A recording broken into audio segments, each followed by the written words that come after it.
com grande prazer que o ILEA recebe aqui o professor César Gomes Victora e o professor Marcelo Goldani. O professor César vai fazer uma palestra de em torno de 60 minutos. O professor Marcelo vai debater durante 15 e o restante do tempo para questões.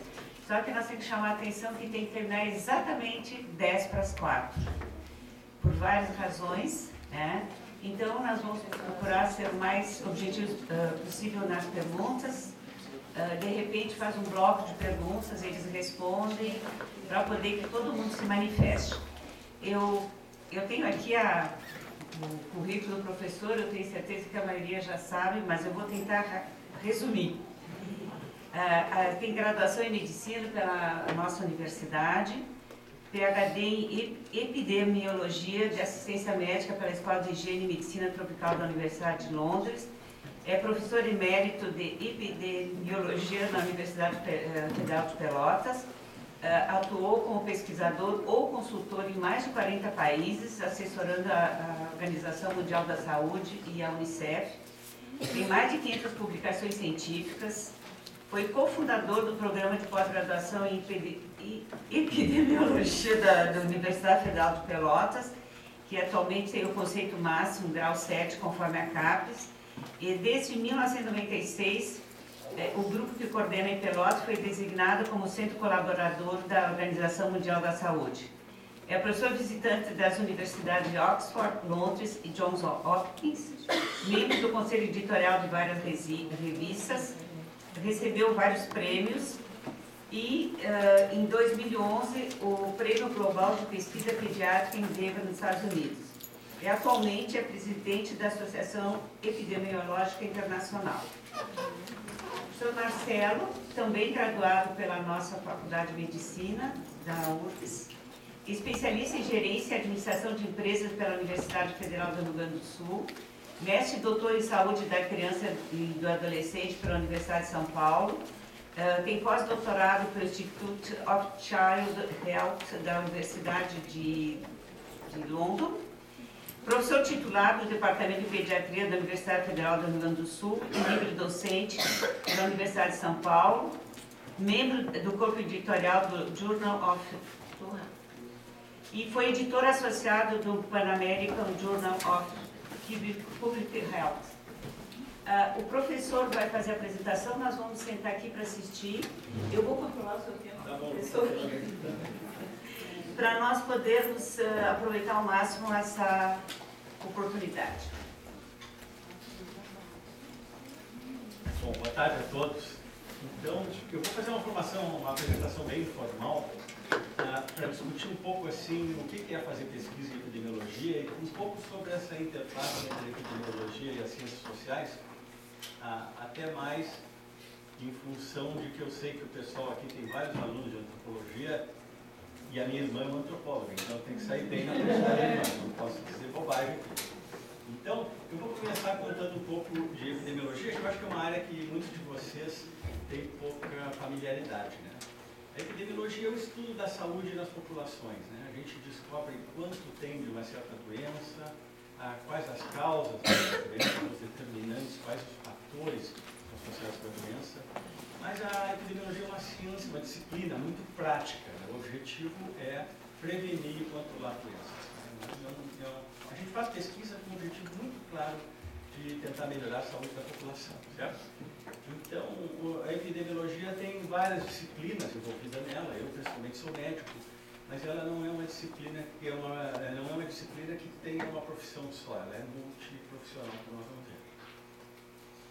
Algumas coisas que os epidemiologistas descobriram, né? Os epidemiologistas descobriram como é que se transmite a AIDS, né? Que tipo de transmissão, de mecanismo de transmissão estava por trás dessa doença nova quando apareceu. Nós não descobrimos o vírus da AIDS, quem descobriu isso foi um virologista. Mas quando esse virologista foi investigar, nós epidemiologistas, já tínhamos dado todas as dicas para ele: olha, isso aqui é um vírus, porque é muito parecido com hepatite B, que é outro vírus, e transmite por relação sexual, se transmite por sangue, transfusão de sangue, se transmite da mãe para o filho. Então a epidemiologia estuda esse modo de transmissão das doenças. e com isso ela permite identificar suas causas. Colesterol está associado com doença do coração, um tipo de colesterol é bom, outro é ruim, isso são descobertas de epidemiologistas. Fumo e câncer de pulmão talvez seja a descoberta mais famosa da epidemiologia em todo o tempo, porque há 50 anos atrás não se sabia que fumo causava câncer. O fumo era até achava até que era bom para a saúde. E foi através de estudos epidemiológicos que se descobriu todas essas relações. E só para listar mais algumas coisas, flúor e cárie dentária foi descoberto por epidemiologistas. A atividade física, o sedentarismo como fator de risco para doenças cardiovasculares, também descoberto por epidemiologistas. A amamentação protegendo contra a mortalidade infantil, nós vamos falar um pouquinho mais sobre isso, porque é uma área que eu trabalho. Mas isso são várias descobertas que a epidemiologia trouxe, e cada uma dessas descobertas traz embutida nela uma possibilidade de prevenção. Se eu sei que o fumo causa câncer de pulmão, e eu conseguir reduzir o percentual de tabagistas na população, eu vou conseguir diminuir o câncer de pulmão. Mas nós vamos voltar sobre isso, que não é só a epidemiologia, tem outras disciplinas que ajudam também. Bom, então, a epidemiologia é multidisciplinar, como eu falei, e ela fornece uma base metodológica para toda a área de saúde. Então, alguém da enfermagem, alguém da medicina, alguém do odonto, que vai fazer pesquisa quantitativa, a base metodológica é fornecida pela epidemiologia. A epidemiologia é muito próxima da estatística. A gente usa muito métodos estatísticos, e vários dos grandes epidemiologistas são de formação matemática ou estatística. Bom, mas a epidemiologia não é tudo, né? Ela é uma das disciplinas que contribuem para a pesquisa em saúde coletiva. As ciências sociais são importantes, a antropologia, a sociologia, a economia da saúde é muito importante. E todo o pessoal que trabalha em política, em planejamento, gerenciamento, administração também faz pesquisa nessa área. Então a saúde coletiva é uma área mais ampla, na qual a epidemiologia tem esse nicho específico de ter a ênfase em estudar as populações, as suas doenças, os determinantes de doenças e como é que se dão essas relações. Bom, a pedido da minha irmã, eu resolvi falar um pouquinho sobre pesquisa quali e ou quanti, né? Quantitativa ou qualitativa. Porque às vezes a gente vê debates, né? Na faculdade, o pessoal que gostava de quantitativa não gostava do pessoal da qualitativa e vice-versa, tinha uma certa animosidade. E eu vou dar 2 ou 3 exemplos de pesquisas que eu fiz nessa área. Óbvio que eu sou uma pessoa quântica, eu sou epidemiologista. Minha formação é medicina, mas depois estudei muito matemática, estatística, metodologia e assim por diante. Mas a minha impressão é o seguinte, a epidemiologia, a parte quantitativa, ela me dá muito bem noção de frequências de doença, né? Quanto eu tenho de doença na população. Isso é muito útil para planejar um serviço de saúde, eu preciso saber quanto diabético eu tenho em Porto Alegre, se eu quero fazer um serviço que atenda essa população toda. Ela estuda associações, né? Ela me diz que a amamentação diminui a mortalidade infantil, que é uma associação entre o fator de risco, que é não amamentar, e a mortalidade infantil, que é um desfecho, não a doença, uma morte, um tipo de óbito. E ela também me ajuda a estimar o impacto das ações de saúde, né? Eu quero saber se eu fizer uma campanha para reduzir o tabagismo, ou para as pessoas fazerem mais exercício, se isso vai resultar num impacto na melhoria da sua saúde. Tá? Bom, o que eu me dei conta algum tempo atrás é que a gente explicava isso, a gente via isso muito bem, mas a gente tinha muita dificuldade de entender assim, como é que isso acontece, né? Como, o detalhe. E a outra coisa também é por quê. Por que umas pessoas fumam, por que outras não fumam? Né? Por que umas mães amamentam e outras não amamentam? E aí que eu comecei a trabalhar mais com antropólogos, né? E talvez isso seja uma super simplificação minha até, mas eu acho assim que do meu ponto de vista da pesquisa que eu faço, os antropólogos têm sido extremamente úteis em trabalhar conosco para explicar o como e o porquê. Porque o epidemiologista não consegue saber isso. Né? Nós sabemos que quem tem uma determinada característica tem mais de uma determinada doença. Mas exatamente como é que isso acontece em nível de comportamento, a gente não sabe explicar. A gente sabe explicar em nível de mecanismo fisiopatológico, né? O que acontece naquela célula, naquele nível de uma certa substância no sangue, naquele tecido, que o pâncreas, ou o fígado, ou o cérebro, como é que reage a um certo insulto. A gente tem um entendimento da biologia, mas a gente não entende bem, dentro de uma sociedade, dentro de uma população, por que algumas pessoas têm um comportamento ou não têm, e outras não têm. Tá? Isso é muito, muito útil a gente entender. E eu vou começar então com 3 exemplos. Tá? A primeira parte da minha palestra então vai ser isso, eu vou falar um pouquinho sobre essa interface da epidemiologia com a antropologia. E na segunda parte da minha palestra, eu vou falar um pouco mais sobre a questão de como é que se dá, que tipo de pesquisa que a gente faz e quais são as coisas boas e as coisas ruins de fazer pesquisa. Tá? Porque fazer pesquisa não é só bom. Tá? Se fosse só bom, todo mundo no mundo seria pesquisador. Né? Pesquisa também tem várias frustrações. E eu quero falar um pouco sobre isso também. Bom, esse artigo aqui nós escrevemos para uma revista que é Ciência e Saúde Coletiva, uma revista da Associação Brasileira de Pós-Graduação em Saúde Coletiva, da Brapa, e eles nos pediram para refletir um pouco sobre a epidemiologia e a antropologia. E eu escrevi isso com duas antropólogas que trabalham comigo. A Dominique é americana, mas morou muitos anos aqui no Brasil, trabalhou em Pelotas um tempão. E a Ellen Gonçalves se formou aqui no Instituto de Pós-Graduação, no seu doutorado aqui, mestrado, não sei, acho que fez os dois aqui. E depois foi trabalhar com Pelotas. Tanto que foi interessante, né? Porque quando abriu uma vaga, você sabe que quem é professor universitário é uma briga por vagas, né? Aí abriu uma vaga no nosso departamento e eu disse, eu quero um antropólogo. E na medicina eu falei, por que esse cara é um antropólogo, né? Estranho isso, né? Por que não? Um médico, alguém especialista. Não, eu disse, nós estamos precisando mesmo de antropólogo. Foi aí que nós conseguimos abrir um concurso dentro da epidemiologia para ter um antropólogo integrado ao nosso grupo. E tem sido super bom, porque a gente realmente sentia a necessidade de interagir mais na antropologia. Bom, então nesse artigo a gente debate algumas coisas e eu resolvi dar dois exemplos bem práticos. Tá? Eu gosto muito de pesquisa bem prática. Tá? Primeiro, chupeta faz mal para a criança ou não? Tá? E a minha preocupação, porque a primeira coisa é a seguinte, todo mundo sabe que chupeta faz mal para a dentição, né? Nós temos vários estudos, né? O pessoal da odonto, a criança que chupa muito o bico, né? Ela fica com a arcada deformada e realmente traz problemas, você não tem dúvida. Mas a nossa grande questão é se a chupeta atrapalhava a amamentação. Tá? Qual é a teoria? A teoria, pessoal, tem uma coisa que chama confusão de mamilo. Tá? Confusão de mamilo é o seguinte, uma criança para mamar na mãe, ela tem que primeiro sugar para o mamilo encher de leite e depois morder. Aí quando ela morde, o leite é jogado dentro da boca da criança. Tá? Então a sucção dela é chupa, enche o mamilo de leite e morde. Tá? E a chupeta só morde, não tem essa ação. Então, a criança que é muito pequenininha, ela está recebendo chupeta, ela fica em dúvida na hora de mamar se aquilo é uma chupeta ou é um mamilo da mãe. E ela, às vezes, faz a ação errada, fica só mordendo na beira da ponta do mamilo e aí não consegue estimular a produção de leite. Essa é a fisiologia, tá? Isso é a hipótese. Então, o que nós fizemos? Nós pegamos em Pelotas esse artigo aqui que a gente chamou o uso de chupeta e a curta duração da alimentação. Causa, consequência ou coincidência. Será que uma causa outra? Será que é uma consequência ou será que é uma coincidência? Será que a criança que usa chupeta para de mamar? Ou será que a criança que já parou de mamar usa uma chupeta? Ou será que as duas coisas ocorrem meio junto? Tá? E nós publicamos na revista Pediátrica, aqui a Dominique trabalhou comigo. Então, vamos entrar. O que a epidemiologia nos mostrou? A epidemiologia nos mostrou o seguinte: 3 grupos de crianças, 1 mês de idade. Essas aqui usavam muita chupeta. Aos 6 meses, só 30% delas amamentavam. As que não usavam chupeta, quase 80% amamentavam. E quem usava um pouco de chupeta, mas não muito, 40%. Então está bonitinho, uma dose, respeito de dose resposta, quem usa mais chupeta, amamenta menos.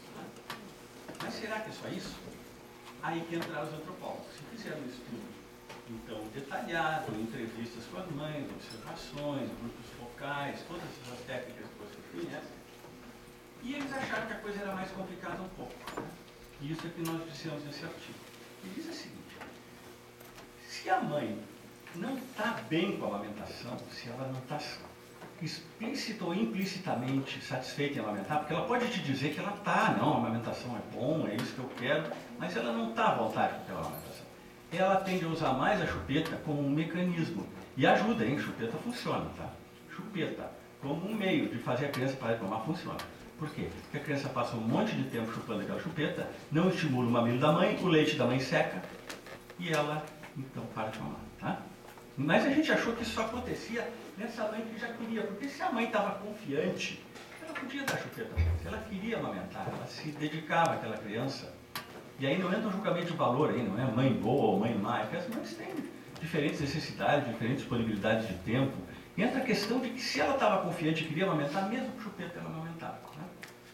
Então a nossa conclusão aí, e aí esse insight aqui, essa visão, foi uma visão antropológica dentro do estudo epidemiológico, é que as campanhas de saúde pública, elas deviam trabalhar com as mães no sentido mais amplo, em ajudar as dificuldades da amamentação, as suas ansiedades, e não simplesmente ficar dizendo, usa chupeta, não usa chupeta. Bom, quando nós lançamos aquele primeiro estudo, que foi esse aqui, né, aí apareceu, teve um monte de cobertura na imprensa, tudo, e inclusive uma das coisas que aconteceu foi uma campanha nacional, o Ministério da Saúde, né, em parte pelos nossos resultados, mas em parte também pelos estudos dos dentistas, mostrando as deformações de arcada. Houve uma campanha de boicote à chupeta. A chupeta agora tem um aviso. Funcionou? Não funcionou, pessoal. Não funcionou. Todo mundo continua usando chupeta. Um efeito mínimo sobre isso. Por quê? Porque essas campanhas não chegaram à coisa mais profunda do problema, que era trabalhar mais com as mães para resolver essa questão da amamentação. Né? Então aí está um exemplo de uma pesquisa em que o antropólogo ajudou o epidemiologista e vice-versa, porque nós trabalhamos sempre juntos. Um dá uma ideia, o outro investiga, a nossa pesquisa quantitativa muda em função da informação quali e assim por diante. Rapidamente, né, um tema que é muito, está muito em voga agora. O Brasil é o campeão mundial de cesarianas. Nós temos 54% de cesarianas em 2011, né, recorde mundial. Segundo é a China. A China tem essa ideia que se cada família só tem um filho, né? A política de um filho por família, eles têm muito medo de parto normal. Então, a China tem ao redor de 45%, mas o Brasil é o líder mundial. Tá? Que é uma vergonha, tá? É um absurdo. A gente sabe que não precisa mais do que... É debatido isso, mas não precisa mais do que uns 20% de cesarianas por razões médicas, o resto é por outros motivos. Então, nós fizemos essa pesquisa aqui, também com a Dominique, publicamos numa revista inglesa, o BMJ, sobre a demanda de cesarianas. Como é, quem é, por que nós temos tantas cesarianas? Né? Então, aqui são dois dados brasileiros, tá, pessoal? A linha azul é ano 2000, a linha vermelha é 2010. E aqui são as mães sem escolaridades, no Brasil como um todo, esses são resultados. Aqui tem 3 milhões de nascimentos em cada ano, cada linha dessa representa 3 milhões de nascimentos. As mães de alta escolaridade, 12 anos ou mais, quer dizer, terminou o segundo grau, todas as senhoras e meninas que estão aqui hoje, estão nesse grupo de alta escolaridade. Esse grupo no Brasil, atualmente, está com 76% de cesarianas. É altíssimo, tá? E é ruim isso, tá? Porque isso aumenta o risco para a mãe e aumenta o risco para o nenê. A cesariana não é algo que se faz sem risco, é uma operação cirúrgica, tá? É um procedimento cirúrgico. Mas por que se tem tanto, então? E por que as ricas têm mais que as pobres? Né? Tanto no ano 2000 já era assim, e agora subiu em todo mundo. Né? Eu não sei se vai subir muito aqui, não pode subir muito, né? Para chegar no 100%, não pode passar de 100%. E o que os antropólogos nos ajudaram a entender? Primeiro é o seguinte, eles, através de entrevistas com mães de diferentes grupos sociais, eles observaram que as cesarianas são vistas pela população como sendo um tipo de parto bom, porque as ricas fazem. Tá? As mulheres ricas, todas fazem cesariana. Tá? Então, se todas as ricas estão fazendo cesariana, tem que ser bom. Né? Segundo, nós observamos, e aí que o artigo da Dominique é muito interessante, que as mulheres pobres utilizam uma série de estratégias e mesmo dentro do SUS elas conseguem fazer cesarianas. Elas já sabem como relacionar com o médico, já tentam marcar, chegar no hospital no dia que elas sabem que um médico que faz muita cesariana está de plantão. Elas são muito espertas, muito bem informadas, então elas usam uma série de estratégias para conseguir fazer mais cesarianas, porque elas se sentem, é uma coisa muito comum, elas dizem, olha, eu fico abandonada lá gritando com dor, ninguém me dá bola lá naquela enfermaria, tem 20 mulheres gritando lá, ninguém me atende, se eu vou lá e faço uma cesariana, faço uma anestesia, é rápido, eu não me sinto abandonada, tá? E não sinto dor. Isso veio muito claro nas entrevistas. E essa ideia é muito disseminada, né? Semana passada mesmo, a minha esposa obstetra, né? Uma paciente chegou e ela disse, doutora, parto normal é coisa de pobre, né? Pelo amor de Deus, eu quero uma cesariana. Então, o que nós estamos achando aí? A gente só ficar educando, dizendo para a mãe que cesariana é ruim, etc. Então, não vai funcionar, nós temos que entender melhor toda essa complexidade dessa questão comportamental. Tá?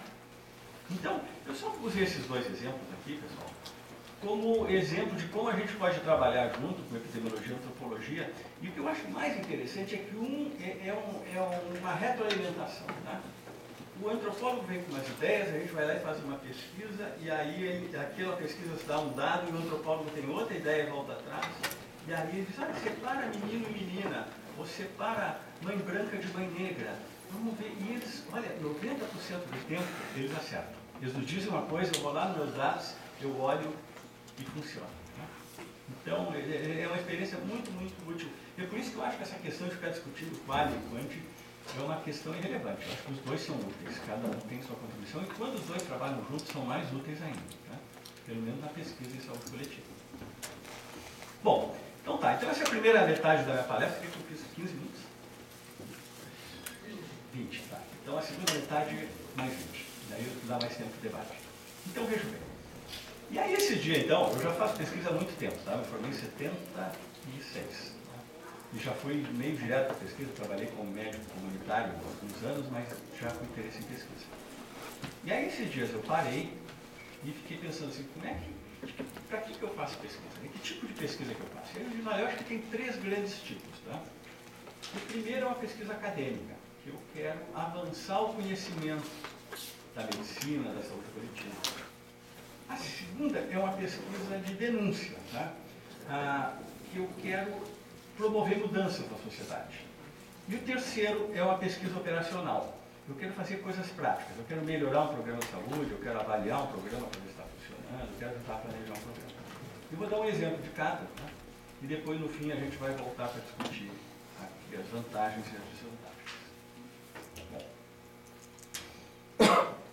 Eu trabalhei muito sobre a amamentação, tá? Muitos anos sobre a amamentação. Aqui tem um quadro lindo do Picasso. E o que nós fizemos?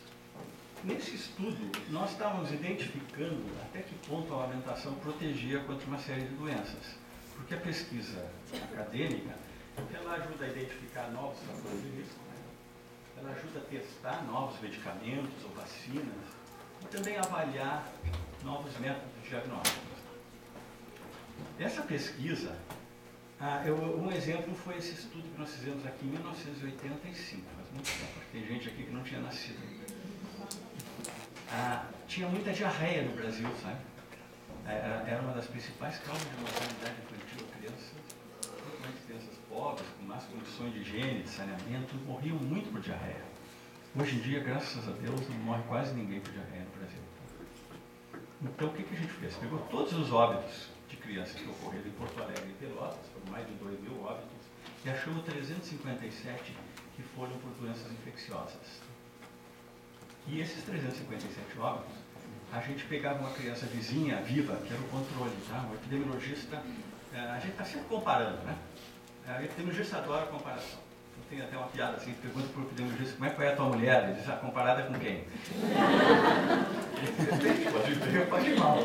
Então, a gente está sempre comparando. Então a gente pegou quem morreu, né? Pegou um vizinho da mesma faixa etária, tá?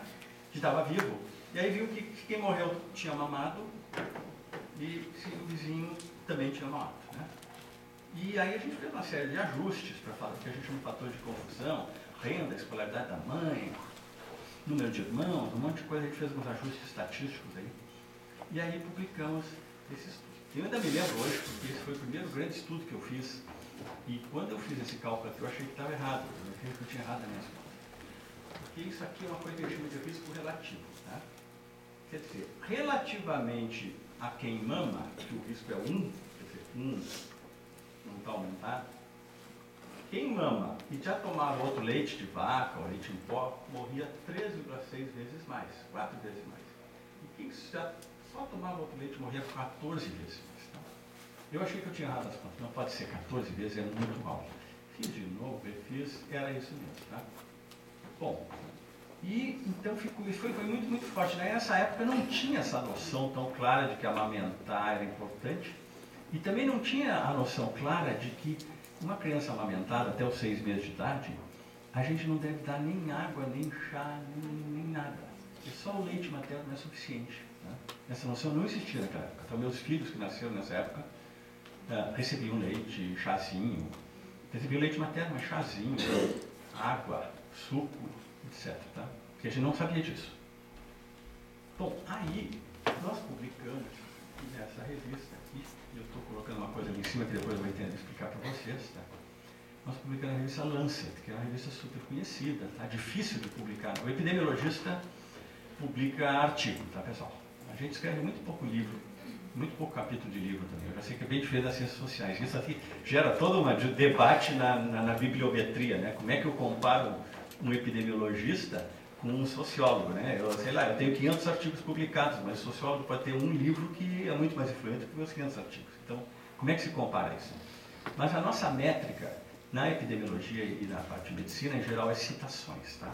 Então, um artigo é bom se ele recebe muita citação, tá? Em geral. Mas, assim, a métrica é essa. Esse artigo aqui tem mais de 350 citações. Ele é mais de 350 outras pessoas já escreveram outros artigos e falaram do meu artigo. Em geral, bem, né? Pode falar mal, mas em geral, bem. Eu estou falando isso não é para me promover, mas é porque vocês vão entender esse vídeo. Além disso, esse estudo teve impacto. Hoje em dia, se vocês forem ver a política global, aqui, ó, da Organização Mundial de Saúde da Unicef, sobre como alimentar crianças pequenas, e essa declaração chamada Declaração de Inocente, esses estudos levam em consideração essa pesquisa para a questão da importância de amamentar, e principalmente de amamentar exclusivamente nos 6 primeiros meses de vida. Porque aquela criança que está recebendo só o leite materno, ela não está recebendo uma água contaminada, ou um leite em pó mal preparado, muito diluído, que a mãe não tem dinheiro e coloca mais água e menos leite, ou um leite de vaca que não foi mantido em condições higiênicas e assim por diante. Então a amamentação realmente protege, não há dúvida nenhuma que é verdade esse fato, tá? Então, esse estudo aí teve bastante impacto. Mas eu queria dar um outro exemplo para vocês. Esse estudo aqui eu acho bárbaro, tá? É claro que é meu mesmo, mas... A Sandra Fuchs, que é professora aqui a Sandra foi colaboradora minha, colaborou naquele outro também, é professora aqui no pós-graduação do Hospital de Clínicas, tá? Esse estudo era assim, se eu pego uma criança com diarreia, como é que eu vou prever se essa criança vai desidratar ou não, né? Porque o grande perigo da diarreia aguda é desidratar, ela perde líquido e ela morre por falta de líquido, tá? Ela morre desidratada. E aí nós fizemos uma coisa muito simples, nós vimos que se a criança pesava menos de 7 quilos, ela tinha um alto risco de desidratar. Se ela pesava mais de 7 quilos, ela tinha um baixo risco de desidratar. Bom, aí o pessoal dizia, mas... Aí mandamos para uma revista, recusaram. Aí nós mandamos para a segunda revista, recusaram. Aí eu mandei para a revista de pesquisa sobre diarreia de Bangladesh, aceitaram.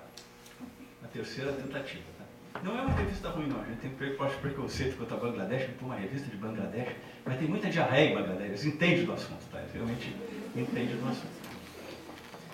Aí o pessoal dizia assim, mas olha aqui, ela pode ser assim porque a criança de menos de 7 quilos, porque ela é muito jovem, né? Uma criança de 2, 3, 4 meses de idade, ou porque ela é uma criança mais velha desnutrida. Mas o que nós estamos mostrando é que tanto faz. Se ela tem menos de 7 quilos, ela tem, é uma questão de superfície também do trato gastrointestinal. O Marcelo depois pode comentar isso, que ele entende mais do que eu sobre isso. Uma questão de superfície de quanto que a criança pode perder de água, porque ela perde água pelo intestino, tá?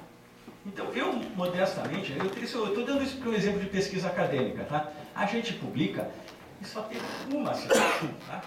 E o que eu tenho que confessar que fui eu mesmo que citei, tá?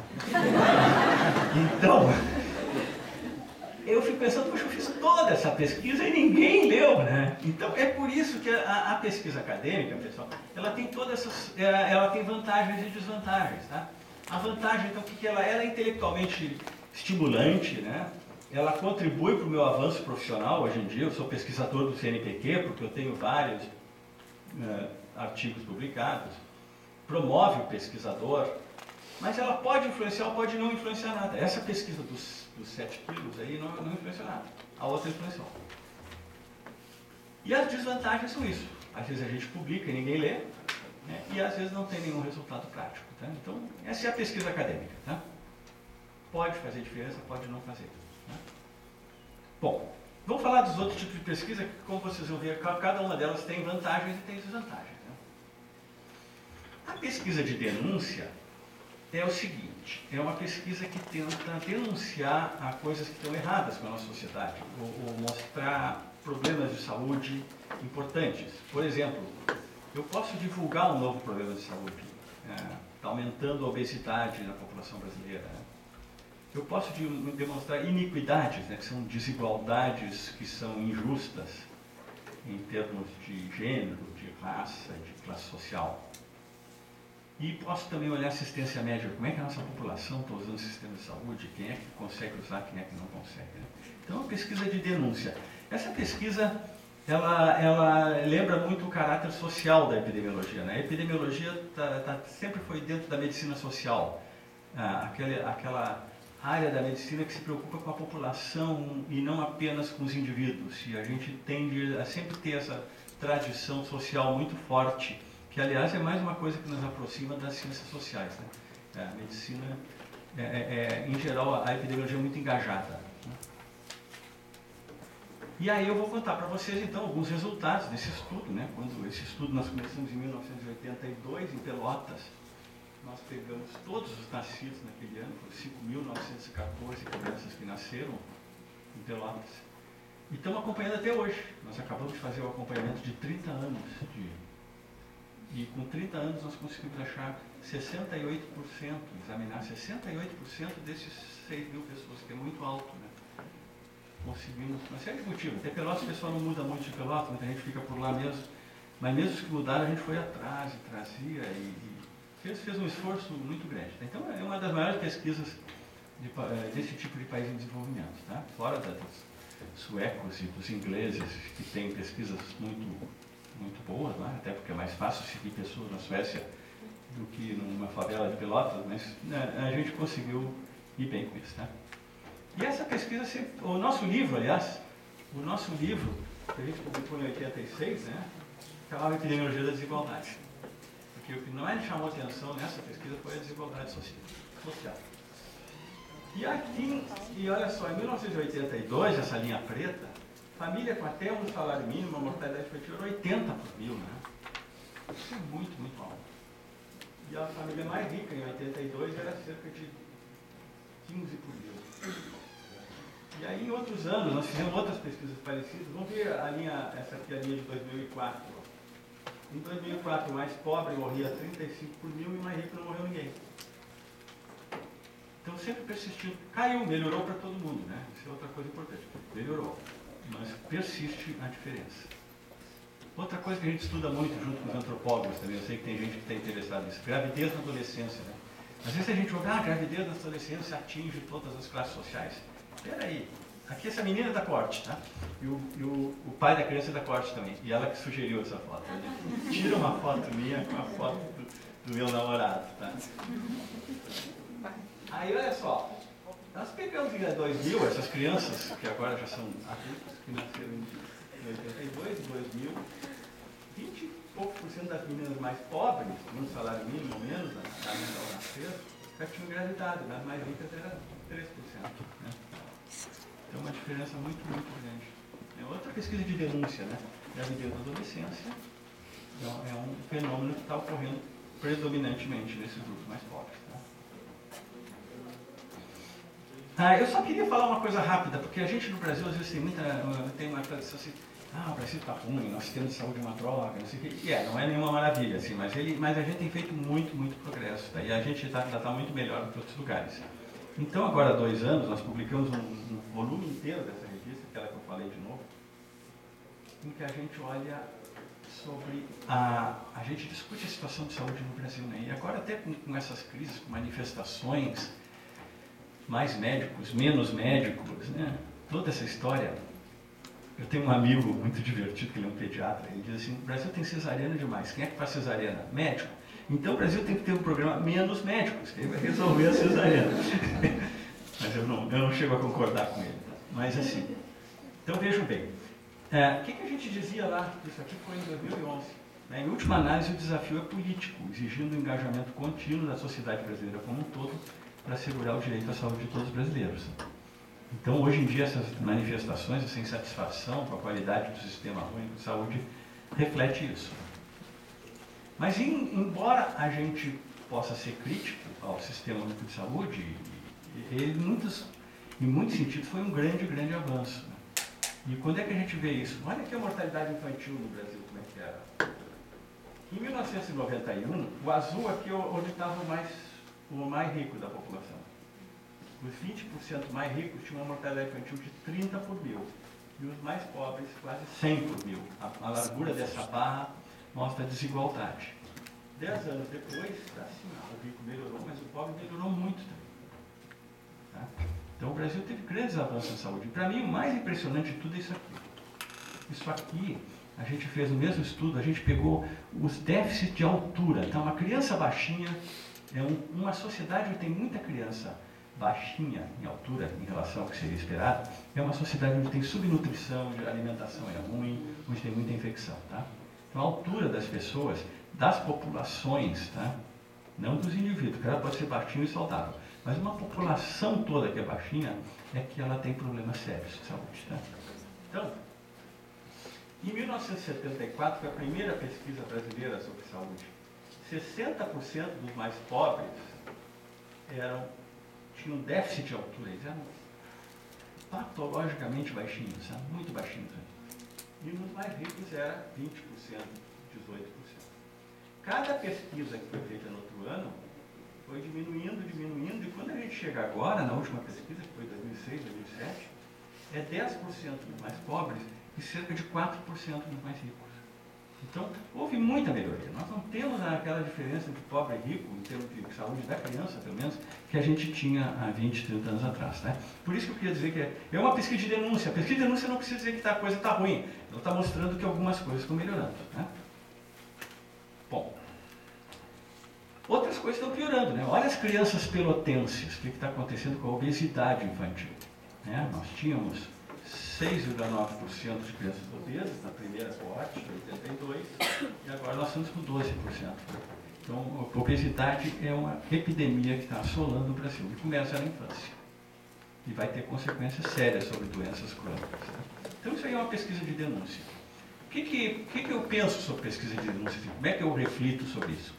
Eu acho que as vantagens dela, primeiro é que ela mostra o papel social da ciência, no caso o papel social da epidemiologia. Isso é uma coisa que para mim é extremamente importante. E outra coisa é que ela mostra os determinantes distais da doença. Deixa eu explicar o que é o determinante distal. Eu posso dizer que um cara tem câncer de pulmão porque ele fuma, mas quem é que fuma? No Brasil quem fuma predominante é o pobre. O pobre fuma muito mais que o rico. Então, a situação socioeconômica, a estratificação social, a estrutura social do nosso país influencia o câncer de pulmão como determinante distal, um determinante intermediário muito importante que é o fumo. Certo? Então, ela identifica essa questão da determinação social das doenças. A desvantagem, ela não muda muita coisa, né? Há muito tempo que a gente sabe que pobre adoece mais, que tem mais problemas de saúde, mas não necessariamente consegue mudar muito. Eu acho que muitas vezes essa pesquisa também, ela não tem retorno à população, ela fica muito acadêmica. Eu escrevo um livro, está na biblioteca, mas as pessoas que tinham que saber acabam não sabendo. E algumas pessoas dizem que a gente está só repetindo o óbvio, né? Isso já é óbvio, todo mundo já sabe, continua sendo. Mas não é bem, porque as coisas mudam com o tempo também. Bom, então deixa eu ir para a última parte da minha palestra, que agora é uma parte bem prática, né? É o que eu chamo assim, a pesquisa operacional.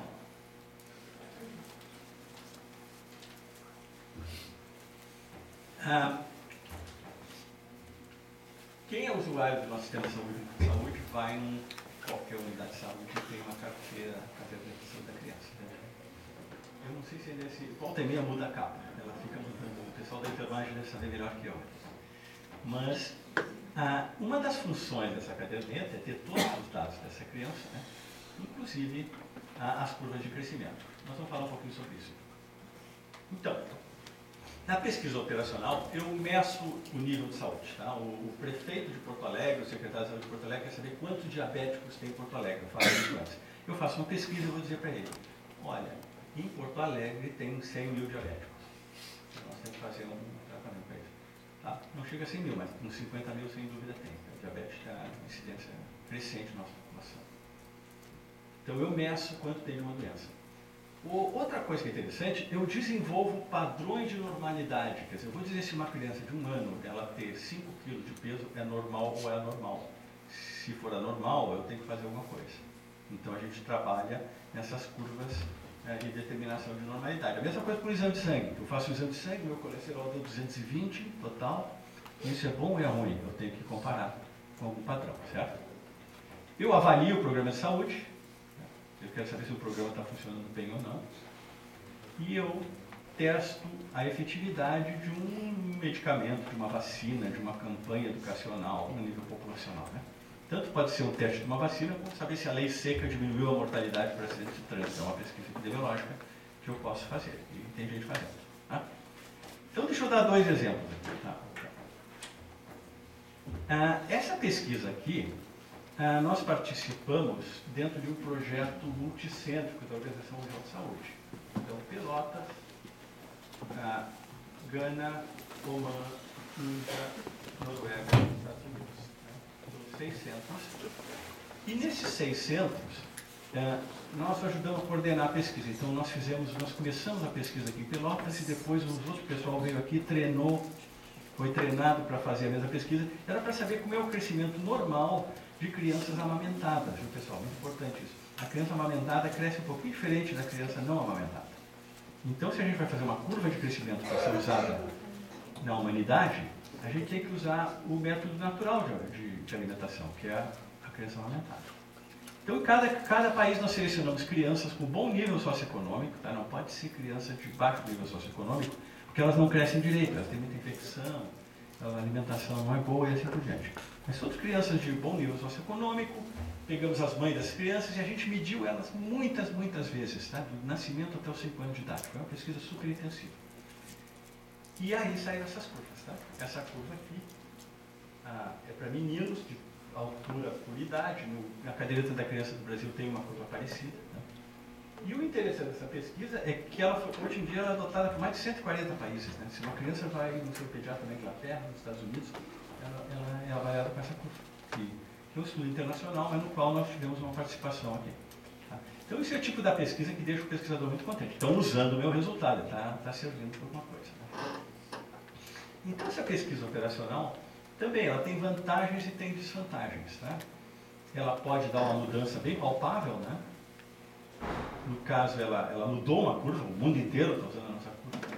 Só não usa Rússia, Cuba, Venezuela e não sei mais quem. Tem poucos países que disseram que não iam usar a nossa curva, tá?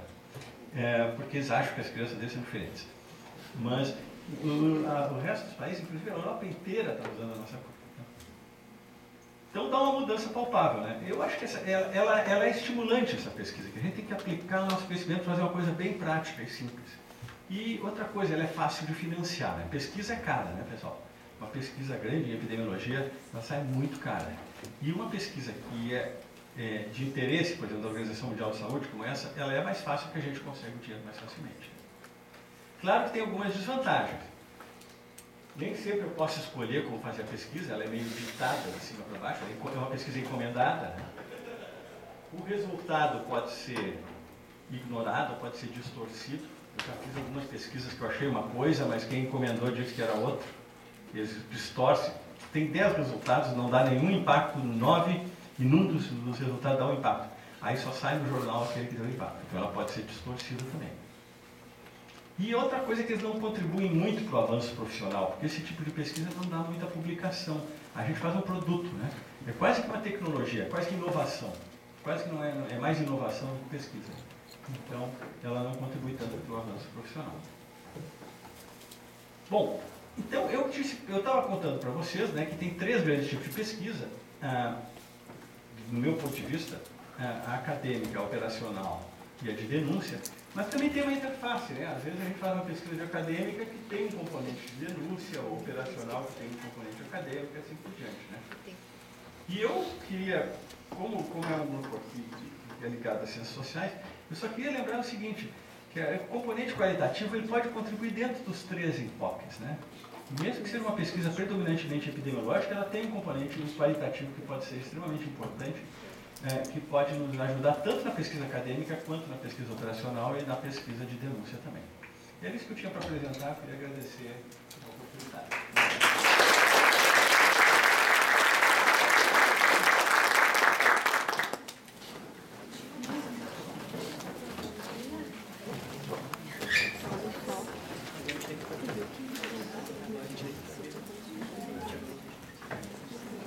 Bom, então vamos passar a palavra ao professor Marcelo para fazer os comentários a respeito da apresentação. Boa tarde a todos. Primeiro, quero confessar assim, a honra de estar novamente aqui na ILEA, principalmente participando dessa mesa, com a presença do César. César é uma referência mundial em epidemiologia e saúde pública. Né? Todos os dias, eu e meu grupo estamos aprendendo com ele, né? E hoje não foi diferente. Então, muito agradeço a organização que me convite. Alguns pontos que gostaria de suscitar a discussão, alguns pontos me pareceram significativos, a questão da epidemiologia e saúde pública que surge, né, no Estado moderno, né, com a instituição de modelos, né, estatísticos. A palavra estatística vem de Estado, né, pela necessidade do Estado entender a sua dinâmica, né, e dentro dessa dinâmica também como as pessoas adoeciam, né, a presença, o ícone, né, o John Snow, trabalhou basicamente com mulheres infecciosas, com cólera. Então, a história da epidemiologia está ligada ao Estado moderno, também a doenças infecciosas. Para mim foi interessante também a colocação do César em relação a esse artigo de 1987 no Lancet, ainda era de tirinha ainda, não era o texto todo, né? É um artigo que eu guardo até hoje, um artigo, um clássico, digamos, da epidemiologia, né? E recomendo que todo mundo leia, né? Também foi nesse momento que começou a utilizar os modelos de controle de variáveis, confundidores também, né?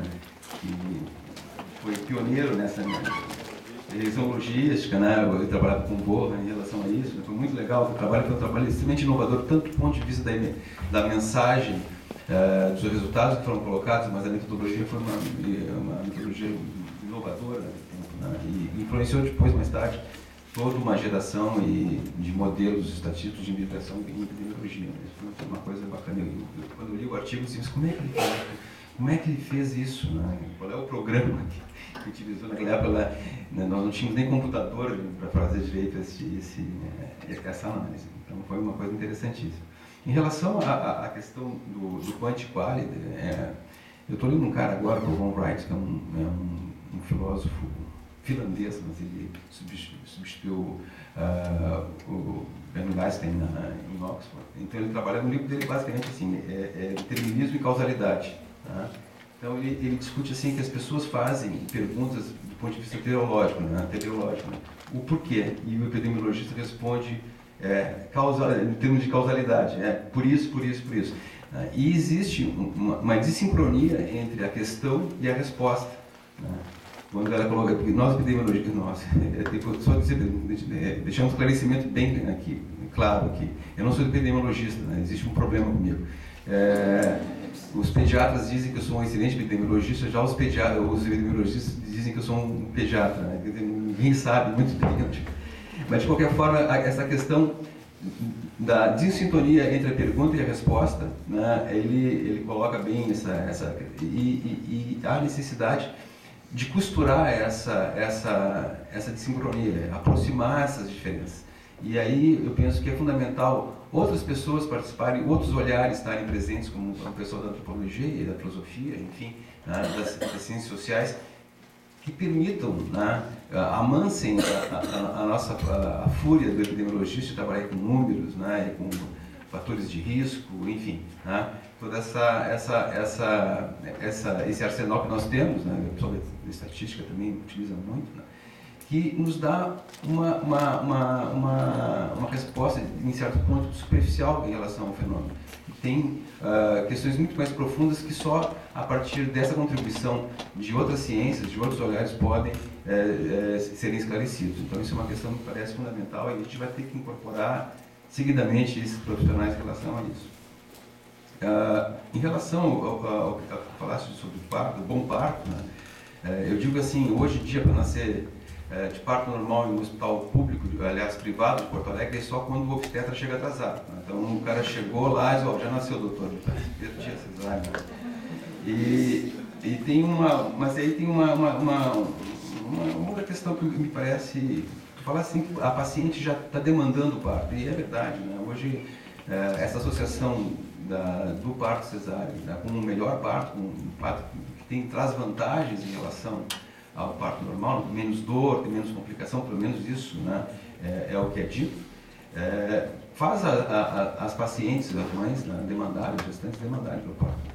Mas, por outro lado, também existe a demanda do próprio profissional em relação à realização desse parto. Não é possível, por exemplo, só a mãe demandar 80%, 90% de parto cesáreo em hospitais privados. E esses partos acontecem preferencialmente na sexta-feira de noite ou sábado de manhã. Então, ou então naquela data que ele deseja, vai nascer na mesma data do meu avô, aí ele faz o aniversário só, tal, aquele negócio todo. Economiza a festa, balão, tal. Então, bolo, né? Então essa é uma demanda que existe uma troca, né? Digamos assim, uma cumplicidade entre o que é prático do paciente, pelo menos é passado o que é prático do paciente, e quem passou isso não foi outra pessoa, senão uma pessoa ligada à saúde, né? E ao mesmo tempo existe uma praticidade do profissional de saúde que não tem que esperar 12 horas do lado do paciente, enfim, aquele negócio todo que a gente sabe, né? Então isso me parece que justamente, novamente, as ciências sociais vêm nos ajudar a interpretar e discutir essa questão. Em relação às questões das ciências, aqui, tu falaste, da acadêmica, denúncia operacional, eu fiquei pensando qual é que eu faço. Talvez eu não faça nenhuma dessas, né? E eu digo, meu Deus, como é que eu me coloco nessa situação aqui, né? Mas em relação à acadêmica e diarreia, né, que é o trabalho de 87, CESA, com mais de 350 citações, e eu particularmente já devo ter citado umas 5, 6 vezes, então eu tenho uma contribuição boa nesse número de citações. Eu vivi como pediatra na minha formação em Ribeirão Preto, e quando eu mudei para lá, formei aqui, fui para lá, eu fiquei impressionado no número de crianças que morriam com diarreia lá, né? Então, já São Paulo é mais desenvolvido que o Rio Grande do Sul. Na verdade, Ribeirão Preto tinha uma bolsão de miséria, né, enorme nas periferias da cidade. Migrantes que vinham de Minas Gerais, da região do Vale de Jequitinhonha, Minas Gerais e Bahia, para trabalhar na cana, e vinham as crianças morrendo junto no caminho, né? Então chegavam as crianças desidratadas pequenas, com menos de 7 quilos, em caixinhas de sapato. Não sei como é que eles conseguiam caixinha de sapato, mas vinha em caixinha de sapato, de qualquer forma, e vinham morrendo. Então a diarreia realmente era uma doença altamente prevalente, e a mortalidade por diarreia era muito alta. E uma das curiosidades que lá em 78, 79, a Nestlé presenteava os pediatras com o kit Nestlé, com leite em pó, tal. O pessoal ganhava o neném e chegava um presente da Nestlé pro pediatra. O aleitamento materno não era colocado de uma maneira muito secundária em relação a isso. A questão da denúncia, eu acho que é importante. Também tem eu fico pensando, tem algumas perspectivas, né? Se trabalhar com denúncia, por exemplo, num país como o nosso, que é um país altamente desigual e continua desigual, né? Ele é fundamental, porque se ele não move as cabeças, está movendo corações também, que faz parte do processo também, né? A gente tem que estar movendo a ideia, o ideal da pessoa de maneira mais ampla, não é só a questão estatística, não é a questão só do número, mas tem que botar, como diria um jogador de futebol, né, o coração na ponta da chuteira, o coração tem que estar nessa história. Também eu acho que o cientista, o pesquisador, tem que ter esse compromisso também de mover as pessoas.